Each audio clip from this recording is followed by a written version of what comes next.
Buenos días, mis queridos hermanos. Le ruego a nuestro Dios que nos envíe su Espíritu, que nos capacite para poder entender su verdad, su realidad, su perspectiva. Como prometí que cuando se cumplan 300 visualizaciones vamos a soltar la siguiente reflexión, pues todavía no son 300 exactas, pero tampoco tenemos que ser tan perfeccionistas, ¿verdad? El tema que toca hoy es Abraham. Tengo que reconocer que por primera vez en 3 años estoy alucinando en colores. Llevo un buen rato estudiando este tema. Tengo que decir que debido a la cantidad de trabajo y las cosas que tengo que hacer, tengo que reconocer que no le he dedicado todo el tiempo que se merecía. Me confié creyendo saber y sabía mejor dicho, lo que la parte final de la historia nos cuenta, ¿verdad? Pero al tratar de hacer este estudio, ¿verdad? Llevo aquí unas 3 horas aproximadamente. Me di cuenta que en esta historia hay tantas historias, es decir, son pequeños fragmentos que Dios trata de revelarnos realidades, y mi extraña sensación es que empieza por el final de la historia, es decir, por nosotros, o mejor dicho, por el día de la expiación, por decirlo de alguna manera, para luego ir hacia Abraham, hacia aquel momento, ¿verdad? Porque claro, vais a ver cómo relata y dice ciertas cosas y tiene un parecido tan parecido con lo que estuvo pasando y está pasando con nosotros en este momento, pero claro, no logré identificar todos los detalles para poder andar con esta seguridad que normalmente me hago bien el trabajo y voy sobre seguro, ¿verdad? Confiado. En esta ocasión le pedí a Dios, Señor, no entiendo exactamente, pero sé que tengo que repasar este tema, así que vamos a presentarlo tal cual lo presenta, ¿verdad? Y prometo que si tendré mayor entendimiento, si comprenderé mayor detalle, lo volveremos a repasar en algún momento de alguna manera, ¿verdad? Hoy vamos a pasarlo tal como está, porque no puedo dejar que pase más tiempo, ¿verdad? Estoy condicionado por el tiempo, por la huerta, por los trabajos que tengo que hacer, y mi horario es el que es. Entonces vamos a quedarnos con lo que he logrado comprender o creo haber logrado comprender, y ya os digo, volveremos a repasar si es este asunto. Pero para mí me da la extraña sensación que está empezando por el final de la historia y va para atrás, es decir, hacia Abraham, ¿verdad? Hacia aquel momento. Para que veamos de qué estoy dudando, porque realmente, ya os digo, en 3 años no creo que me he presentado alguna vez peor que ahora en cuanto a la reflexión. Pero vamos a tratar de entenderlo, y os invito a un estudio profundo porque tengo seguridad que aquí hay muchos fragmentos de mucha de la historia de la humanidad, por decirlo de alguna manera, momentos importantes, momentos claves, ¿verdad? Y vamos a ver de por qué digo lo que digo, ¿verdad? Vamos a tratar de entenderlo juntos. Y dice lo siguiente. Dice, el Señor eligió a Abraham para cumplir su voluntad. Dice, el Señor eligió a Abraham. Pero ahora vamos a ver por qué eligió a Abraham. ¿Por qué Abraham era tan especial o diferente, o qué es lo que tenía Abraham, ¿verdad? Y aquí no tenemos que, esta historia tiene muchas capas, por eso estoy, como dije al principio, alucinando literalmente, porque tiene tal cantidad de capas, tal cantidad de historias, que no es fácil literalmente comprender todo esto. En primer lugar, nos habla de la justificación por la fe. Nos habla de Abraham y Abraham nos habla de esto, de la justificación. Es el padre de la fe, ¿verdad? El padre de la nación judía, pero también de nosotros hasta el final del tiempo. La promesa de Dios fue esta, ¿verdad? Entonces, dice, el Señor eligió a Abraham para cumplir su voluntad. ¿Pero por qué? Aquí también hay un patrón de cómo Dios escoge a sus mensajeros, a sus siervos, ¿verdad? A través de los cuales Dios escoge manifestarse, ¿verdad? Y dice, le indicó que dejara su nación idólatra y se separara de su parentela. Aquí habla de a nivel personal, también a nivel como iglesia, y no escapa de esto de vista, ¿verdad? ¿Por qué? Porque vais a ver que, como os dije, mi sensación es que empieza por la Odisea, por sus inicios.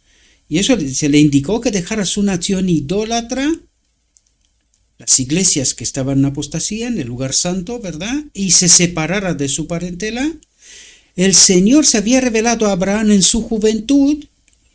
El Señor se revela a esta iglesia, la Laodicea, justamente a partir de 1844. Hago este paralelismo porque lo vais a ver, que tiene un parecido que dices, no puede ser, aquí tiene que hablar de esto, ¿verdad? Dice, el Señor se había revelado a Abraham en su juventud, es decir, el Señor se revela a la Odisea en sus inicios, ¿verdad?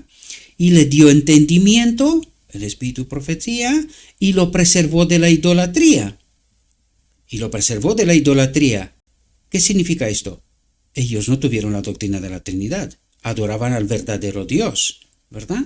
Dice, quiso hacer de él un ejemplo de fe y de verdadera devoción para su pueblo que viviría después sobre la tierra. Es un paralelo, pero vais a ver que muchas cosas encajan.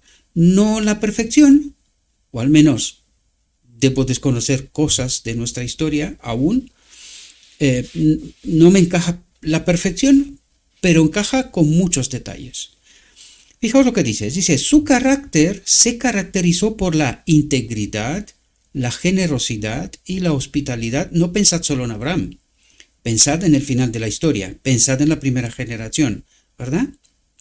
Su carácter, ¿quién acompañó en la primera generación? Cristo, ¿verdad? Su carácter, su verdad, se caracterizó por la integridad, la generosidad y la hospitalidad. Se hizo respetar como un poderoso príncipe entre el pueblo. Su reverencia y amor a Dios y su estricta obediencia en el cumplimiento de su voluntad le granjearon el respeto de sus siervos y vecinos, iglesias, pueblos y naciones, ¿verdad?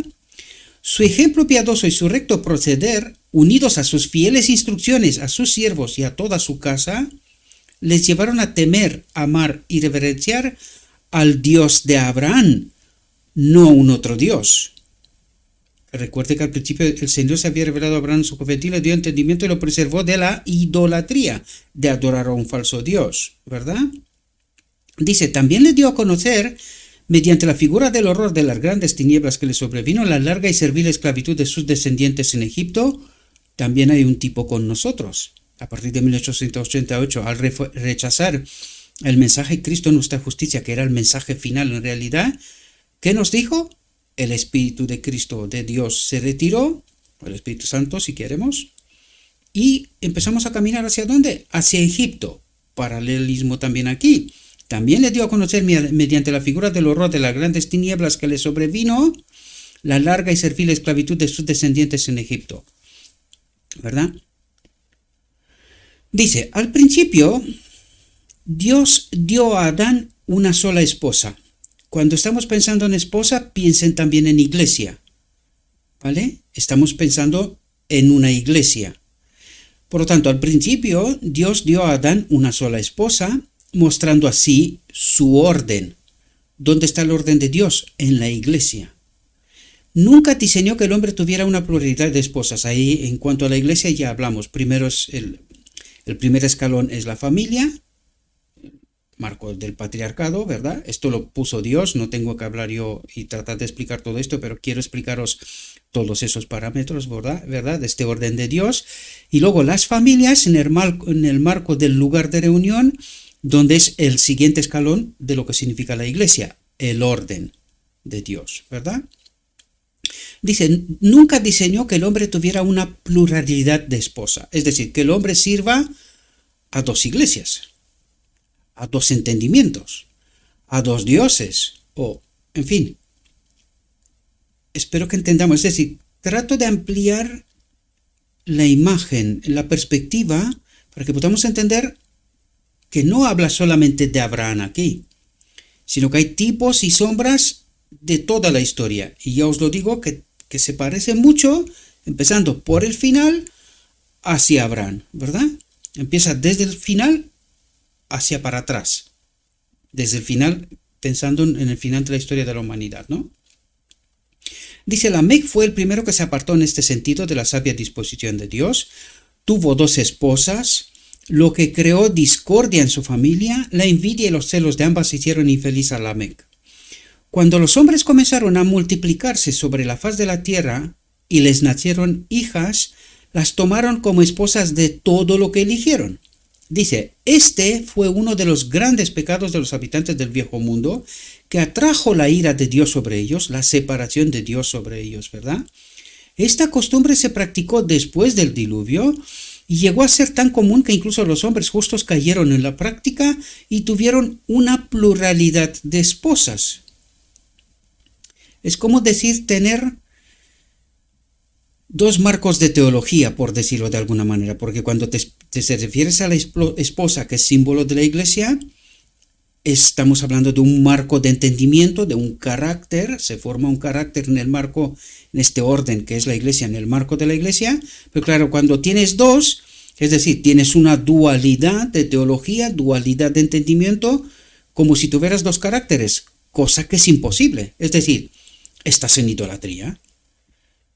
Y esto es lo que le está pasando a la Odisea, en realidad, ¿verdad? Dice, sin embargo, no fue menos pecado porque se corrompieron y se apartaron en esto del orden de Dios. Dice, el Señor dijo de Noé y su familia que se salvaron en el arca, por ti he visto justos antes de mí en esta generación. Noé tenía una sola esposa, un solo entendimiento, un solo Dios, una sola verdad, y su disciplina familiar unida fue bendecida por Dios.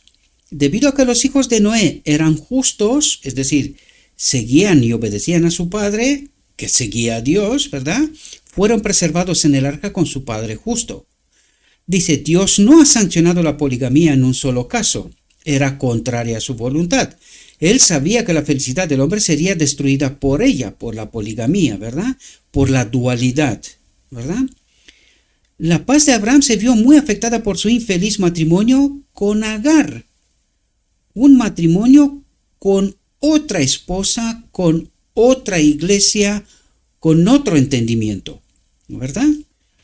Necesitamos entender estos tipos y sombras. Por eso os he dicho que, y no es fácil, ¿verdad? Venir ahí y reconocer, no entiendo todo. Algo entiendo, porque eso es lo que tratamos de entender, pero no lo puedo explicar todo a detalle.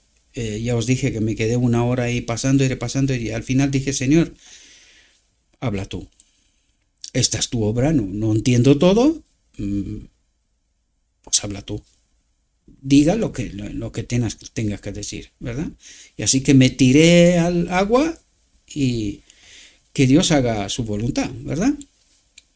Después de que Abraham se separó de Lot, el Señor le dijo, alza ahora tus ojos y mira desde el lugar donde estás, hacia el norte, hacia el sur, hacia el este y hacia el oeste, porque toda la tierra que ves te la daré a ti y a tu descendencia para siempre, y haré que tu descendencia sea como el polvo de la tierra, de modo que si un hombre puede contar el polvo de la tierra, también será contada tu descendencia.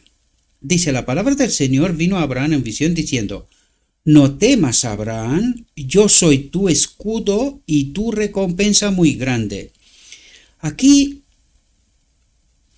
yo creo que si me pongo a explicar todo lo que me ven en la mente, nos quedamos aquí mucho tiempo, pero vamos a intentar al menos. Aquí, ¿qué es lo que le promete Dios? Dios le dice, si tú confías, si me haces caso, si me escuchas, si entiendes lo que te digo, yo seré tu justificación, tu salvación, tu escudo, tu vida eterna, ¿verdad? Pensad también en la última generación, Cristo nuestra justicia. Es decir, si nosotros confiamos en las promesas que Dios ha hecho, la obra que Dios ha hecho en la primera generación, a eso me refiero, ¿verdad? Dios será nuestro escudo. ¿Qué pasó? Que en 1888 no entendimos. No entendimos. Y esto le pasa a Abraham también, ¿verdad? No entendimos y pisamos mal. Desconfiamos de Dios, ¿verdad? Dice, no temas, Abraham, yo soy tu escudo, es tu recompensa muy grande. Y Abraham dijo, he aquí no me has dado descendencia, y aquí que uno nacido en mi casa es mi heredero. Hay detalles aquí que se me escapan, ¿verdad? Podía empezar a especular, pero no quiero meterme en terreno que es pantanoso y que no me gustaría estar por ahí, ¿verdad? Dice, como Abraham no tenía ningún hijo, al principio pensó que su siervo de confianza Eliezer sería su hijo por adopción y su heredero. Pero Dios le informa a Abraham que su siervo no será su hijo y heredero, sino que realmente deberá tener un hijo de Sara, de su esposa, un hijo de su matrimonio, real y legal, ¿verdad? Y dice, y lo sacó fuera y le dijo, mira ahora el cielo y dime las estrellas, y sabes contarlas, y le dijo, así será tu descendencia. Esto es complejo, hay muchas capas que se entrelazan unas con otras en ciertos momentos, ¿verdad? Fijaos ahora, porque ahora es donde aparece mucho parecido con la iglesia de la Odisea, sobre todo primera generación.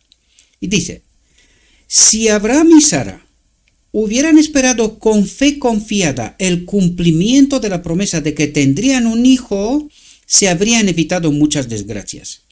¿Qué quiere decir? O lo que yo creo que quiere decir, más allá de la historia que nos relata, ¿verdad?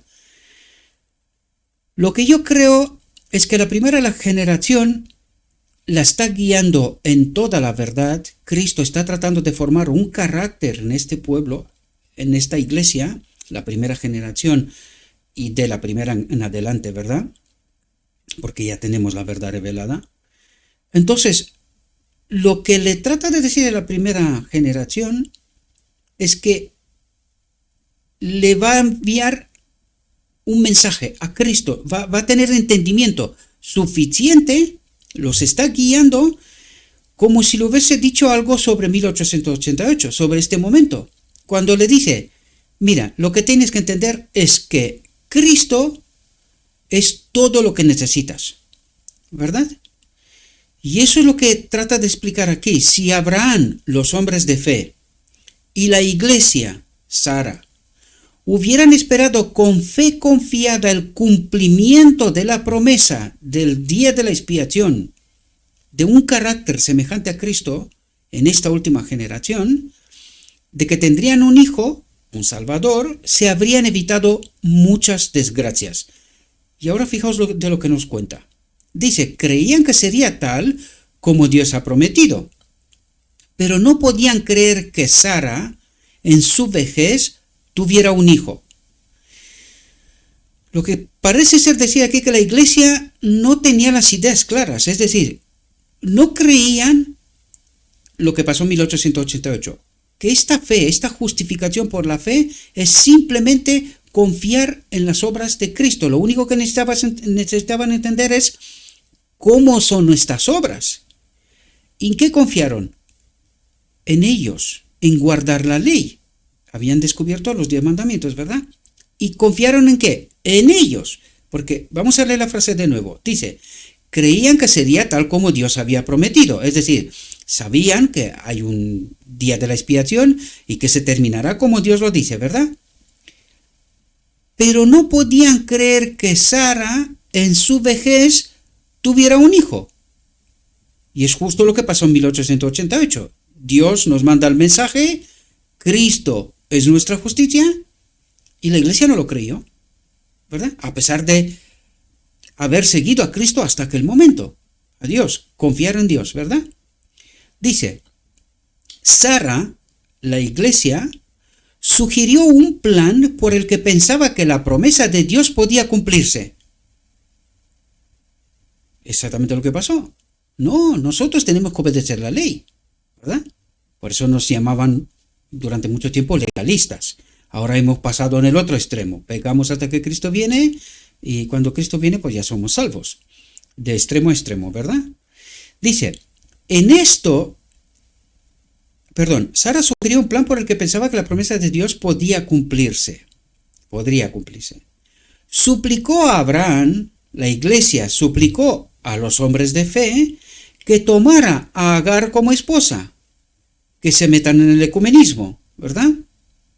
Dice, en esto les faltó a ambos la fe y una perfecta confianza en el poder de Dios. Al escuchar la voz de Sara de la iglesia y unirse con Agar como esposa, unirse en matrimonio con el ecumenismo, ¿verdad? Abraham no soportó la prueba de su fe en el poder ilimitado de Dios y trajo sobre sí mismo y sobre la iglesia mucha infelicidad. Yo no lo sé si alguno podría decir que me estoy inventando las historias, pero es que hay mucho parecido aquí. Por eso os dije, aquí hay mucho más de lo que realmente está contando, porque todo esto lo que está contando aquí tiene un sentido. Y necesitamos preguntarnos, ¿qué sentido tiene? Porque son tipos y sombras de realidades de nuestra historia. ¿Y dónde encaja? Pues con el final del tiempo. Lo que acabo de contaros encaja, en grandes rasgos, ¿verdad? Encaja con la realidad de la Odisea, ¿verdad? Fijaos lo que dice. El Señor quería probar la firmeza de la fe y la confianza de Abraham en las promesas que le había hecho. Y eso fue lo que había pasado en 1888 en realidad, ¿verdad? Dice, Agar era orgullosa y jactanciosa, el ecumenismo, orgulloso y jactancioso, y se comporta con altivez ante la iglesia, ante Sara, la iglesia de derecho, que es la esposa de Abraham, ¿verdad? Agar era la sirviente en realidad. Pues fijaos lo que dice, Agar, ecumenismo. Agar era orgullosa y jactanciosa, y se comportaba con altivez ante Sara. Se halagaba a sí misma diciendo que iba a ser la madre de la gran nación que Dios había prometido hacer de Abraham. ¿Qué es lo que piensa el ecumenismo? ¿Por qué se han unido y con qué propósito en el ecumenismo todas las iglesias? Porque creen que ellas son la promesa que se ha hecho a Abraham, ¿verdad? Parecidos, casualidad, no lo sé. Vamos a decidirlo todos, ¿verdad? Dice, y Abraham se vio obligado a escuchar las quejas de Sara, de la iglesia, con respecto a la conducta de Agar, con respecto al ecumenismo, la unión ilícita, acusando a Abraham de estar equivocado en el asunto, acusando a los hombres de fe de estar equivocados en el asunto. Abraham se aflige y le dice a Sara que Agar es su sierva. Le dice a la iglesia que Agar es su sierva, es decir, es solamente una manera de resolver un asunto, ¿verdad? Una forma. Y que puede tener el control de ella, la iglesia, ¿verdad? Pero se niega a despedirla, es decir, se niega a separarse de Agar, pues ella va a ser la madre de su hijo, a través del cual cree que se va a cumplir la promesa. Informa a Sara de que no debería haber tomado a Agar por esposa si no hubiera sido su petición especial. Muchos parecidos aquí, ¿verdad? No trato de meter una historia en la mente de nadie, simplemente para mí estos son parecidos con la Odisea, literalmente. Esto es lo que yo veo. Si me equivoco, en los comentarios os lo pido por favor, dejadme con respeto, ¿verdad? No me gustan las groserías. Vamos a tratar de entender entre todos, ¿verdad? Este asunto. Dice, Abraham también se vio obligado a escuchar las quejas de Agar, es decir, los hombres de fe también se ven obligados a escuchar las quejas del ecumenismo por la teología que tiene Sara, la iglesia, ¿verdad? Por los abusos de Sara. Es decir, Sara trata por hombres como yo y como muchos otros que están en el marco de la iglesia, de la Odisea, tratando de advertir sobre las apostasías, ¿verdad? Que vienen a través del ecumenismo de Agar, ¿verdad? Sara siendo la Odisea. Dice, Abraham está perplejo, es decir, está en una condición que no sabe qué hacer. Y eso es lo que, bajo mi punto de vista, lo que le está pasando a la Odisea. Ya no sabe por dónde, ¿verdad? Dice, si trata de reparar los agravios de Agar, aumenta los celos y la infelicidad de Sara, su primera y muy querida esposa, iglesia, ¿verdad? Dice, Agar huye del rostro de Sara. A Agar no le gusta la teología y el carácter de Sara, la verdad, ¿verdad? De Sara, de la iglesia, de la Odisea. Entonces dice, un ángel de Dios sale a su encuentro y la consuela, además de reprenderla por su conducta altanera. Es decir, aquí podemos ver que Dios habla a las iglesias del ecumenismo, trata de reprenderlas por su conducta altanera, por creer lo que cree. Agar era orgullosa y jactanciosa, se comportaba con altivez ante Sara, se halagaba a sí misma diciendo que iba a ser la madre de la gran nación que Dios había prometido hacer de Abraham. Dios la reprende, el ecumenismo, ¿verdad? Y fijaos lo que dice, al pedirle que regrese a su ama, a la iglesia de la Odisea final, a su verdad, a su carácter, a su doctrina, y se someta a sus manos, porque de la Odisea tiene que salir el último remanente, ¿verdad? Por lo tanto, todos aquellos que escucharán esta reprensión de Dios y se someterán a la verdad de Sara, de la Odisea, de la iglesia final, ¿verdad? Del último remanente, mejor dicho. Ya sabemos que Sara también tiene sus problemas, o la Odisea, mejor dicho. Ya os dije que no es exacto y creo que ni siquiera Dios trata de presentar esto con tanta exactitud, pero sí nos deja un tipo de nuestra realidad, ¿verdad? Con tanto tiempo antes, fijaos. Por lo tanto, todos aquellos que se someten a la teología, el carácter, la verdad de Sara, de la iglesia legítima, última, pues serán salvos, ¿verdad? Eso es lo que trata de explicar Dios. Dice, después del nacimiento de Ismael, el Señor se manifestó de nuevo a Abraham y le dijo, estableceré mi pacto entre mí y tu descendencia después de ti en sus generaciones como un pacto eterno. Allí se rompe lo que es la parte de la última iglesia, ¿verdad? Ahora damos otro paso más hacia Abraham, ¿verdad? O mejor dicho, hacia Cristo, hacia la cruz, ¿verdad? Porque eso es lo que nos relatará enseguida. Dice, estableceré mi pacto entre mí y tu descendencia después de ti en sus generaciones como un pacto eterno. De nuevo el Señor repitió por medio de su ángel su promesa de dar un hijo a Sara, a la iglesia, y que ésta sería madre de muchas naciones. La iglesia de Dios, ¿verdad? Dice, Abraham no comprendía aún la promesa de Dios. Su mente se posa inmediatamente en Ismael, como si a través de él vinieran las muchas naciones prometidas y exclaman su afecto por su hijo, oh, que Ismael viva delante de ti. Error, porque Ismael no era el hijo de la promesa. Dice, nuevamente se repite la promesa a Abraham. Sara, tu mujer, te dará a luz un hijo y le pondrás por nombre Isaac y estableceré mi pacto con él para siempre y con su descendencia después de él. El hijo de la promesa, Cristo. ¿Verdad? Los ángeles son enviados y este es el pacto. Cristo, recuerden lo que leímos en su templo, ¿verdad? El propósito eterno de Dios es que Él habita en todo ser creado y este es el pacto eterno, desde la eternidad hasta la eternidad. ¿Quién es este pacto? Cristo, nuestra justicia, ¿verdad? Los ángeles son enviados por segunda vez a Abraham en su camino para destruir Sodoma y repiten la promesa más claramente de que Sara tendrá un hijo. La iglesia tendrá un hijo. Dice, después del nacimiento de Isaac, la gran alegría manifestada por Abraham y Sara hizo que Agar se pusiera muy celosa. Ismael había sido instruido por su madre de que iba a ser especialmente bendecido por Dios como hijo de Abraham y de que iba a ser heredero de lo que se le había prometido. Ismael participó de los sentimientos de su madre y se enfadó por la alegría manifestada ante el nacimiento de Isaac. Aquí estamos hablando de la nación judía y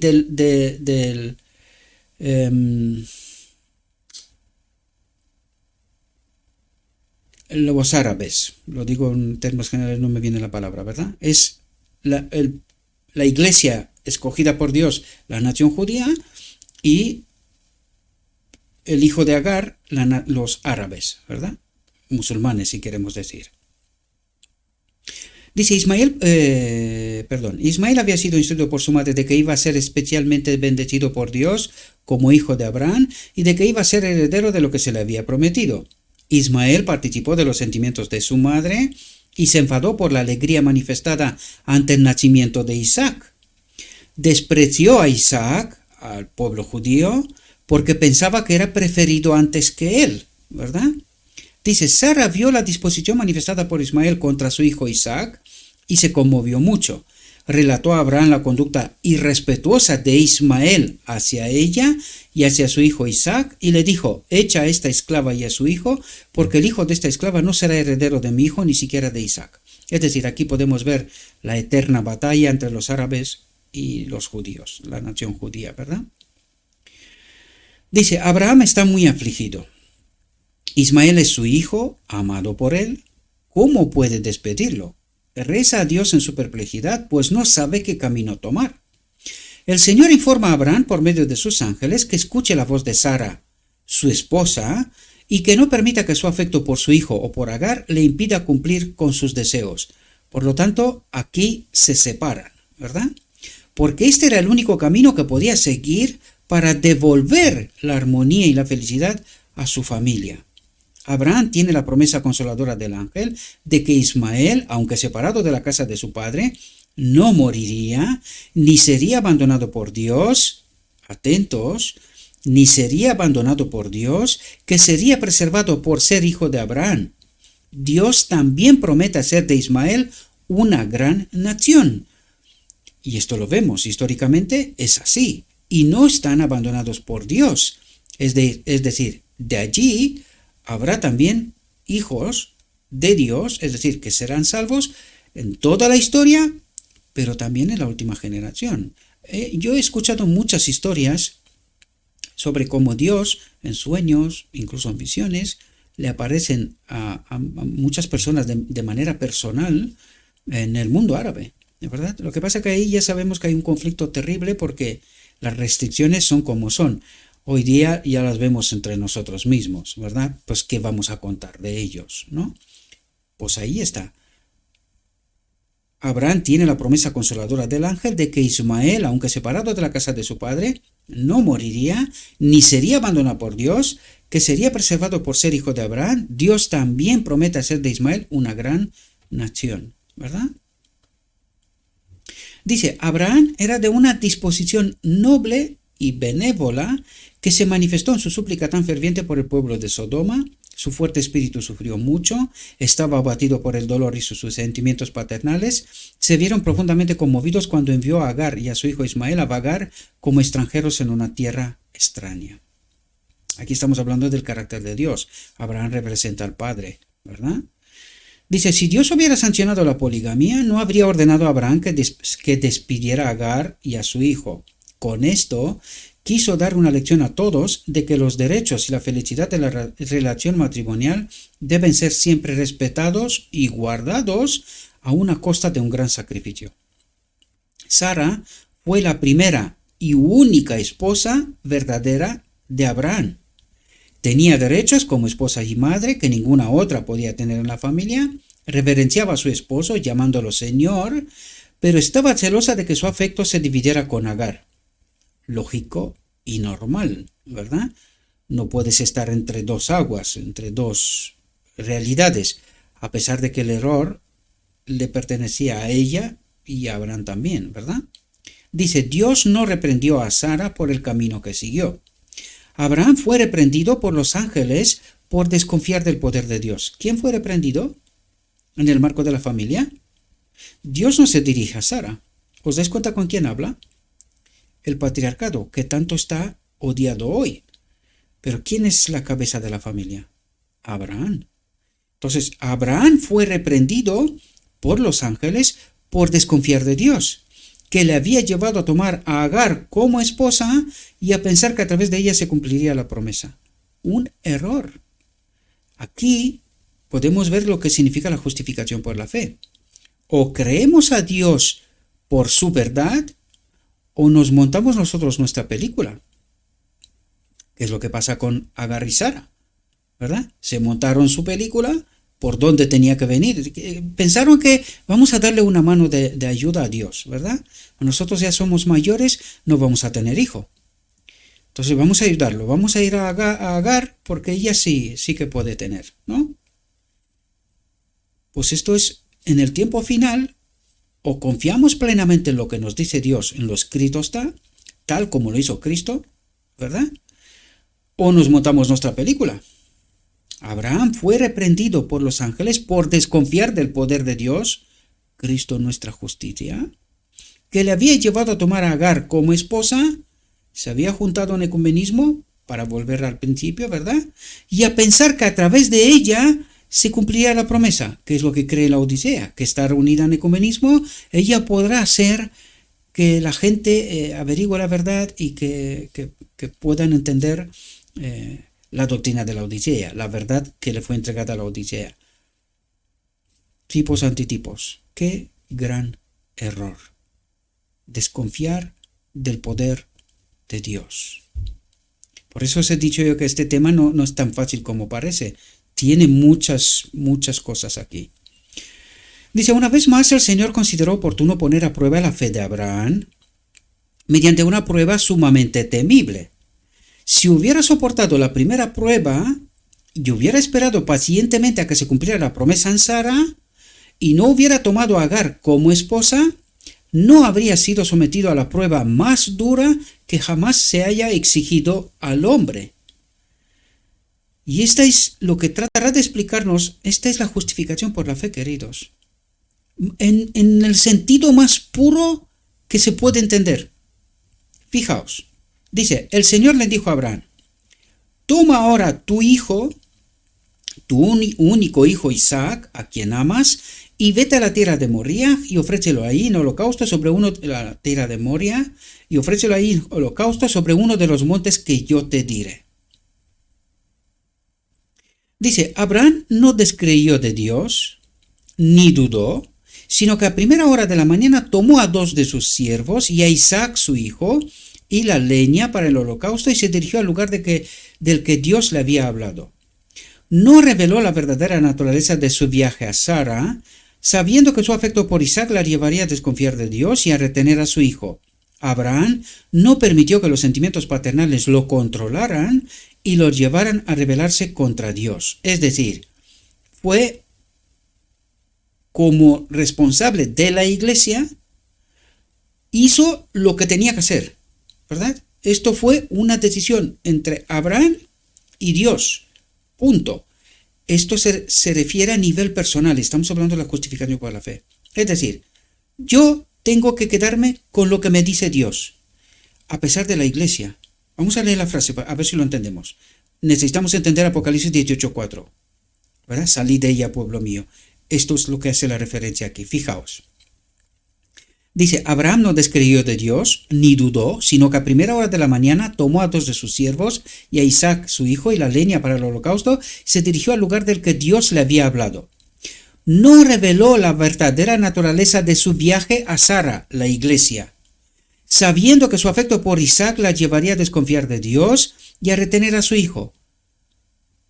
Tipos antitipos, ¿entendéis lo que trata de decir? Esto está hablando de mi fe, a nivel individual. Yo tengo que confiar plenamente en Cristo, Isaac, el tipo, ¿verdad?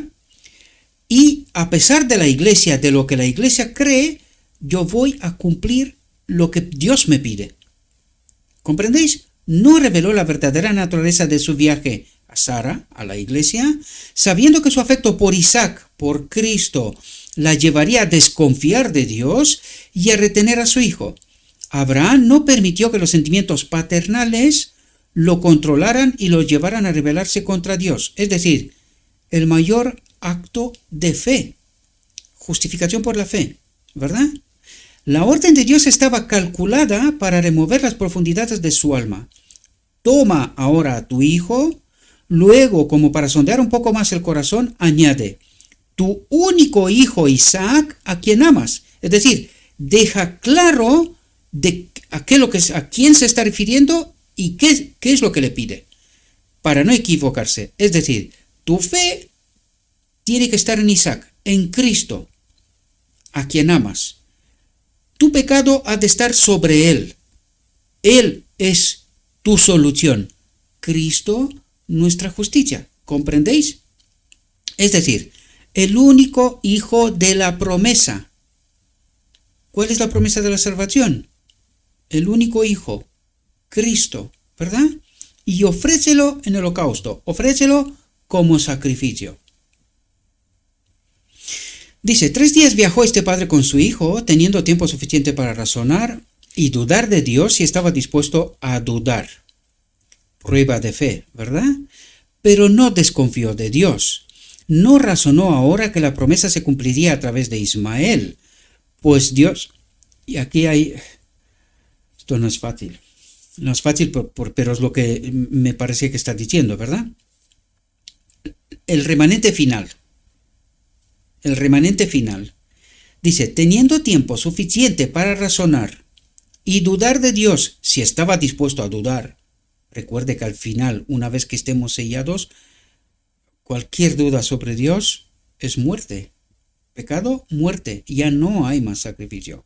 Dice, pero no desconfió de Dios. No razonó ahora que la promesa se cumpliría a través de la iglesia de Ismael, ¿verdad? De otra teología, otro entendimiento, otro tipo de santificación. Entendedme, ¿verdad? Dice, pues Dios le dijo claramente que la promesa se cumpliría a través de Isaac, de Cristo. Él es la salvación, él es el hijo de la promesa. Cristo nuestra justicia. Voy siempre a esto porque este es el último mensaje. Esto es lo que necesitamos comprender, ¿verdad? Como última generación. Dice, Abraham creía que Isaac era el hijo de la promesa. Creyó también que Dios quería decir exactamente lo que había dicho cuando le ordenó que fuera a ofrecerlo como holocausto. Es decir, mi fe ha de estar en Cristo depositada. Pero, cuidado con la verdad. ¿Qué es lo que nos lleva a la idolatría? Por ahí empezamos con Abraham. Es que si no entendemos la verdad, no entendemos de quién es Cristo. Por eso, idolatría, Trinidad, y no entender quién es Jesucristo. ¿Comprendéis? Los detalles. Creyó también que Dios quería decir exactamente lo que había dicho cuando le ordenó que fuera a ofrecerlo como holocausto. No se tambaleó ante la promesa de Dios, sino que creyó que Dios, que en su providencia había dado a Sara un hijo en su vejez. Había dado a Sara un hijo en su vejez. Y ahí podíamos ver lo que pasó en la primera generación, en 1888. Le da un mensaje, Cristo nuestra justicia, en el cual la iglesia no cree. ¿Verdad? No lo acepta. Y que le había exigido que tomara la vida de este hijo, podía también dar vida de nuevo y resucitar a Isaac de entre los muertos. Hay muchos tipos y sombras más allá de la realidad. El tipo de que el Padre entrega a Isaac, a Cristo, para nosotros como sacrificio, ¿verdad? Es verdad que aquí nos habla de la cruz, pero recuerden, la encarnación y la cruz. La encarnación, una expiación, la cruz, otra expiación. Y al final del día de la expiación, otra expiación, que es la final. Consumado es, ¿verdad? Necesitamos entender todos esos detalles. No es fácil, ya os lo dije. Esta historia tiene tantas capas de entendimiento que te quedas alucinando. Por eso empecé como empecé. Abraham dejó a los criados en el camino y se propuso ir solo con su hijo a adorar a cierta distancia de ellos. no permitió que sus siervos los acompañaran, no fuera que su amor por Isaac los llevara a impedirle cumplir lo que Dios le había ordenado. Tomó la leña, y esto quiere decir aquí, aunque en una oreja me están zumbando, ¿verdad? Me están contando todo tipo de cosas, ¿verdad? Y en la otra oreja otro tipo de cosas. Lo que está diciendo aquí es que yo tengo que deshacerme de todo esto y quedarme con ¿qué? Con lo escrito está. ¿Qué ha dicho Dios? Y yo tengo que quedarme con exactamente lo que ha dicho Dios. Y eso es lo que trata de explicarnos la historia, ¿verdad? No permitió que sus siervos los acompañaran, no fuera que su amor por Isaac los llevara a impedirle cumplir lo que Dios le había ordenado. Tomó la leña de manos de sus siervos y la puso sobre los hombros de su hijo. Esto es leña, madera, es símbolo de pecado que lo coloca sobre Cristo, ¿verdad? Tipos y sombras, ¿verdad? Tomó la leña de manos de sus siervos, la puso sobre los hombros de su hijo, sobre Cristo, Isaac. También tomó el fuego y el cuchillo. Estaba preparado para ejecutar la terrible misión que Dios le había encomendado. Dice, padre e hijo siguieron juntos. Cuidado que aquí habla de la cruz, pero os vais a dar cuenta que no solo de la cruz, también del final del día de la expiación. Fijaos. Dice, y habló Isaac a Abraham su padre y dijo, Padre mío. Y él respondió, aquí estoy, hijo mío. Y dijo, he aquí el fuego y la leña, pero ¿dónde está el cordero para el holocausto? Y Abraham dijo, hijo mío, Dios se proveerá de un cordero para el holocausto. Y fueron los dos juntos.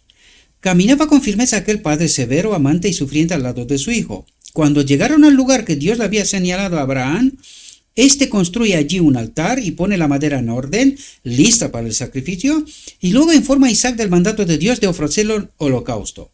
Le repite la promesa que Dios le hizo varias veces de que por medio de Isaac llegaría a ser una gran nación y que al cumplir la orden de Dios de sacrificarlo, Dios cumpliría su promesa. El Padre cumpliría su promesa, pues era capaz de resucitarlo de entre los muertos. Esto lo que nos revela aquí es decir, la charla que tuvo el Padre y el Hijo en cuanto a la obra. Y eso es lo que revela aquí. Informa a Isaac del mandato de Dios de ofrecerlo en holocausto. Informa a Cristo del mandato del Padre de ofrecerlo en holocausto por el pecado del hombre, ¿verdad? Le repite la promesa que Dios le hizo varias veces de que por medio de Isaac llegaría a ser una gran nación y que al cumplir la orden de Dios de sacrificarlo, Dios cumpliría su promesa, pues era capaz de resucitarlo de entre los muertos. Este es lo que el Padre y Cristo hablan, el plan de salvación para nosotros, ¿verdad? Dice, Isaac, Cristo, creía en Dios, en su Padre.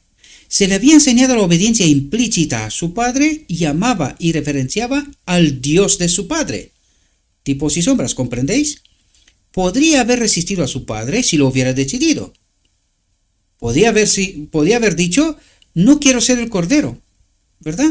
Pero después de abrazar afectuosamente a su padre, se sometió a ser atado y puesto sobre la madera. ¿Quién ofrece a Cristo como sacrificio? Y ahora pregunto yo, ¿y dónde pasó esto? Porque aquí nos relata el sacrificio entero, pero ¿dónde empieza y dónde se termina? Primero empieza que el Padre lo ata y lo coloca sobre el altar, ¿verdad?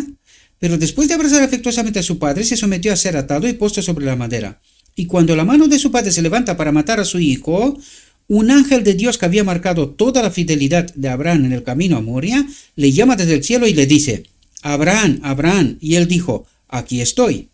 Y dijo, no pongas tu mano sobre el muchacho, ni le hagas nada, porque ahora sé que temes a Dios y a que no me has negado tu hijo, tu único hijo. Y esto pasó en la encarnación en realidad. Dice, y Abraham alzó los ojos y miró. Y he aquí que detrás de él había un carnero atrapado en un matorral por sus cuernos, y Abraham fue y tomó el carnero y lo ofreció en holocausto en lugar de su hijo. ¿De qué está hablando aquí? El final del día de la expiación. Los pecados de Cristo, que están sobre Cristo, serán colocados sobre el carnero.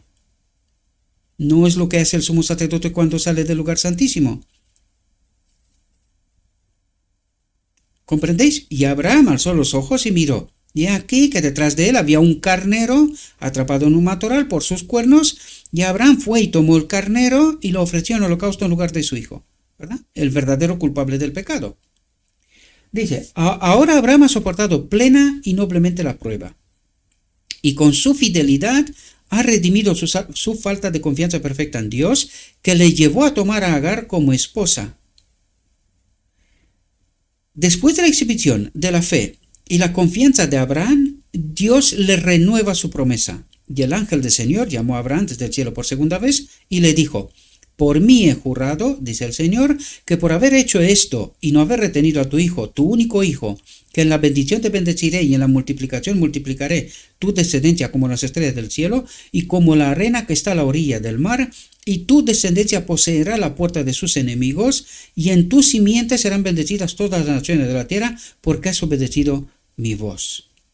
Aquí se termina la reflexión, y por fin puedo respirar. Necesitamos entender, el sacrificio lo trae el Padre, y en la cruz no es el Padre el que ofrece a Cristo como sacrificio. Esto pasó en la encarnación, queridos. Sin embargo, necesitamos entender, hay una expiación, la encarnación. Esta es la ofrenda que la trae el Padre ofreciendo a su Hijo. En la cruz es otra expiación. Nosotros y el enemigo matamos al Hijo de Dios, a Jesús, ¿verdad? Alguien me estaba diciendo que Jesús en la cruz se ofreció solo. Pues eso es porque no entendemos bien las cosas, ¿verdad? ¿Qué pasa? Que Jesús se subió solo a la cruz y que dijo, venga, va, ahora matadme porque me ofrezco un sacrificio. Porque decía que no, que nosotros no podemos matar a Dios, es verdad. Pero ¿murió Jesús en la cruz o no murió? ¿Y quién lo mató? Esto es porque no entendemos qué pasó en la encarnación, qué pasó en la cruz y qué pasa en el día de la expiación y sobre todo al final del día de la expiación. Y aquí podéis ver que hace referencia al Padre y al Hijo, lo trae como ofrenda y no hay nada de la cruz, ¿verdad? Sino de la encarnación. Hay que estudiar esto bien, con atención, porque no queremos equivocarnos, ¿verdad? Pero el sacrificio empieza en la encarnación y termina en la cruz, el sacrificio del hombre Jesucristo, pero todavía no está terminado. Hay una expiación al final del día de la expiación. Es decir, aún hay una obra que cumplir en el día de la expiación, y es la obra de Cristo, exclusivamente. Nosotros colaboramos. ¿Cómo? Nos santificamos en la verdad. Aceptamos su obra, entendemos la verdad, nos santificamos, nos purificamos de toda falsa doctrina y así podemos participar con un carácter semejante a Cristo en la boda del Cordero. Bien, si quedan flecos o cualquier otra cosa que no se haya entendido, pues tenemos el canal de Telegram, os invito a que participéis y también en los comentarios de YouTube, porque están abiertos, podéis participar, pues podéis dejar vuestras impresiones, ¿verdad? Y terminamos con el texto que siempre terminamos. Dijo mi guía, que es Cristo, todavía hay mucha luz que debe brillar de la ley de Dios y del Evangelio de la justicia. Este mensaje, entendido en su verdadero carácter y proclamado en el Espíritu, crecerá hasta alcanzar una importancia tan grande como apenas soñéis, y iluminará la tierra con su gloria. Y esto espero que ocurra, ¿verdad? Como siempre os lo he dicho, 300 visualizaciones y viene la siguiente. Veo que se ha entendido bastante bien este asunto, incluso en otros canales que no es el oficial. Se ha compartido este material, gracias os doy. Parece ser que esta regla funciona, así que vamos a estar con ella. 300 visualizaciones o una semana y soltamos la siguiente. Le ruego a nuestro Dios que nos envíe su Espíritu, que nos capacite, que podamos entender su verdad, su realidad, su perspectiva Y os deseo, mis queridos hermanos, que tengáis un próspero día y en todo lo que os he dicho, os lo he dicho en nombre de Cristo Jesús. Amén.